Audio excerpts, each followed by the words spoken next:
Come join me on this crazy adventure, how I find out how food really makes it onto your plate. Tahiti is known worldwide as the quintessential island paradise. But beneath the breathtaking volcanic mountains and the lush tropical canopies, there live a people who are determined to rediscover their roots. Polynesians have lived in Tahiti, the center of Polynesian life, since time immemorial. But with centuries of European political and cultural dominance, the restaurants there offer French cuisine. Christian churches dot the islands, and for periods, Tahitian language was banned in schools.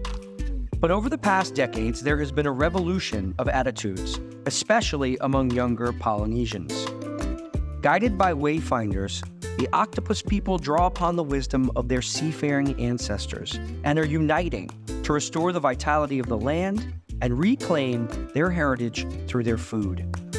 It's time to grab the harpoons and machetes and venture forward to discover the secrets of the island of Tahiti and the sea around it. My name is Heimata. We are in Moorea. This is where I was born. I lived literally a few houses down from where we're shooting today, so a lot of great memories growing up in this lagoon right here. I think as a kid, just the whole vibe of Tahitian family, it's always around food. Our cuisine is simple. Like, we have a lot of amazing fish. We have some great root vegetables. As a kid, we just go right here, and whatever we would catch and we would make, and that to me is like what's special about the food here and the cuisine here. Simple but fresh. Yeah, I'm really trying to tell the story of our culture and then what the food aspect brings with it. And I think I just want to let the world know we don't just have beautiful beaches and hotels, we also have some pretty amazing, delicious food and a good variety of it as well. And I think that's what I want people to also know, that Tahiti is just it's paradise in all aspects.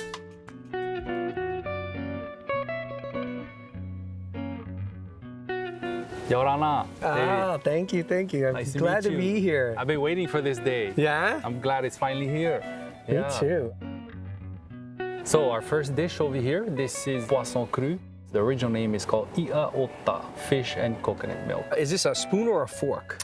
It's a fingers. It's a finger. Yeah, if you really want to get it. So we got ature. So this is our national dish. You will find this on just about every menu. That is like luscious. Oh my gosh. It's decadent to coconut cream. And then what's this right here? What's So the that's yellow? a crunchy mango. So the fact that the mango is crunchy, it doesn't mean it's not ripe. It's just a variety of mango that we have here in Tahiti. So we have over 80 varieties of mango. Is this something you grow up eating? Yeah, we all grew up eating this. This is something we eat breakfast, lunch, and dinner. I'm gonna come back to that one. Okay, that's All right, the what main are we dish. looking at So over here? here, this is breadfruit. So I made so we call Wait. it uru. This is breadfruit? That's breadfruit. So I made I thought it was like a mashed potato of some well, kind. I use the mashed potato technique, right? So it's like a ulu mash. Basically a breadfruit mashed potato. That is incredible. It's a little sweet. Yeah, And it's got like such a subtle little flavor. exactly. Breadfruit. Oh my gosh.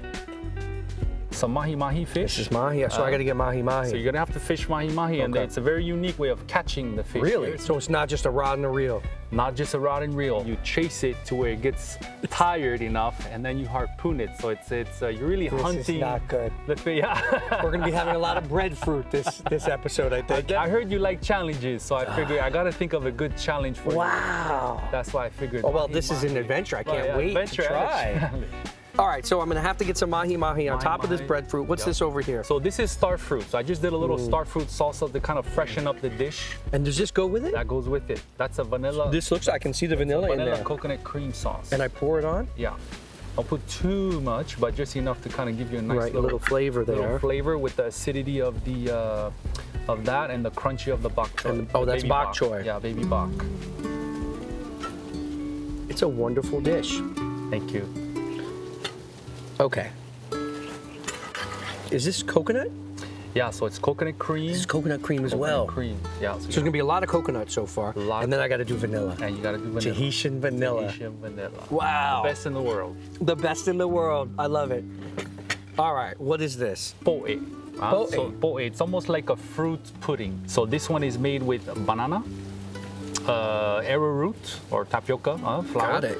And we also like to put a little bit of vanilla, but not so much the bean, like the little beans inside. It's almost like a bread pudding in a way, right? Yeah. And then is this coconut on And it then as at well? the end, again, coconut milk we like to put on there to really bring out the natural sweetness. Wow, this is banana and arrowroot. It's got a banana forward flavor, but then the texture is definitely like some kind of starch. Okay, yeah. I love it when desserts aren't overwhelmingly sweet, you know? And you can tell you're using the natural ingredients, letting them stand in for themselves, not sort of pretending to be something different